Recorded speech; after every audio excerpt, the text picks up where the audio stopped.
बहुत समय पहले की बात है। एक राज्य था सुरजनगढ़। वहां के राजा विक्रम अपनी बुद्धिमानी, न्यायप्रियता और साहस के लिए प्रसिद्ध थे। प्रजा उन्हें बहुत मानती थी।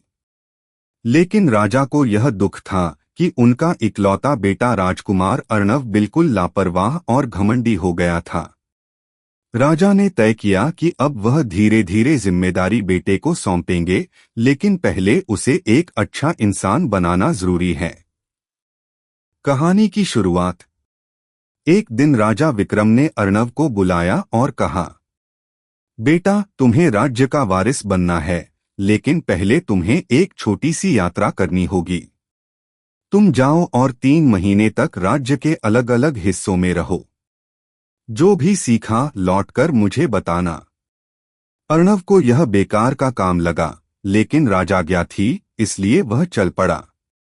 पहला अनुभव, गरीब किसान का घर। राजकुमार पहले एक गांव पहुंचा, जहां उसने हरिराम नाम के एक गरीब किसान से शरण मांगी। हरिराम बहुत साधारण घर में रहता था, लेकिन उसने राजकुमार को बिना जाने पहचाने अपने घर में रखा। हर दिन हरिराम सुबह खेत पर जाता और शाम को थोड़ा बहुत अन्न लाता, जिसे सब मिल बांट कर खाते। राजकुमार को यह सब बहुत असुविधाजनक लगा। एक रात उसने पूछा, तुम्हारे पास इतना कम है, फिर भी तुम खुश कैसे रहते हो?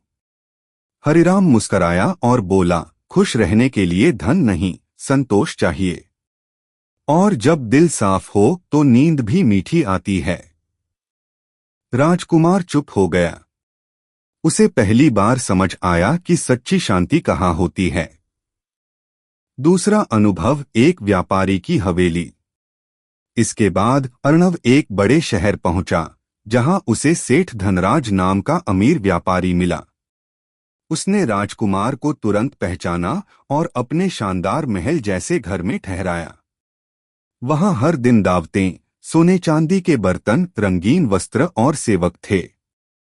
लेकिन हर दिन सेठ धनराज चिंतित और क्रोधित दिखाई देता। राजकुमार ने पूछा, सेठ जी, आपके पास सब कुछ है, फिर आप इतने दुखी क्यों रहते हैं? सेठ ने गहरी सांस लेकर कहा, क्योंकि मुझे हर वक्त डर लगता है, कोई मेरा धन चुरा न ले, कोई मुझे धोखा न दे। जितना धन बढ़ता है, चिंता भी उतनी ही बढ़ती है। राजकुमार को अब पहले वाली बात फिर से याद आई, संतोष सबसे बड़ा धन है। तीसरा अनुभव, रहस्यमयी बुढ़िया। अर्णव आखिरी पड़ाव पर एक घने जंगल से गुजर रहा था, जहां उसका सामना एक अजीब सी बुढ़िया से हुआ। वह एक झोंपड़ी में अकेली रहती थी। अर्णव थका हुआ था, उसने वहां रुकने की इजाजत मांगी। बुढ़िया ने कहा, ठहर तो सकते हो, लेकिन एक शर्त है, तुम्हें मेरे 3 सवालों का जवाब देना होगा। अर्णव हैरान था, लेकिन उसने मान लिया। पहला सवाल, सबसे बड़ा दुश्मन कौन है? राजकुमार ने सोचा और बोला, दूसरे राज्य। बुढ़िया हंसी, नहीं, अहंकार। यह इंसान को खुद से दूर कर देता है। दूसरा सवाल, सबसे बड़ी संपत्ति क्या है? सोना चांदी, अर्णव बोला। बुढ़िया ने कहा, नहीं बेटा, समय। इसे गवाया तो सब गवाया। तीसरा सवाल, सबसे बड़ा धर्म क्या है? राजकुमार बोला, पूजा, यज्ञ। बुढ़िया मुस्कराई, नहीं, सेवा। सेवा ही सच्चा धर्म है, जिससे तुम खुद को और दूसरों को बेहतर बना सकते हो। अर्णव अब पूरी तरह बदल चुका था। उस रात उसने पहली बार खुद से सवाल पूछे, मैं कौन हूं? मैं क्या कर रहा हूं? वापसी और परिणाम।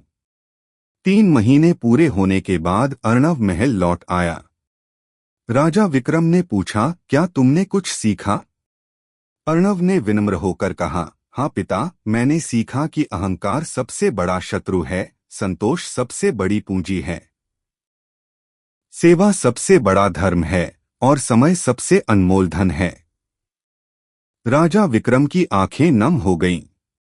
उन्होंने कहा, अब तुम इस राज्य के योग्य हो, क्योंकि अब तुम न सिर्फ राजकुमार हो बल्कि एक अच्छा इंसान भी हो। उपसंहार, नैतिक शिक्षा।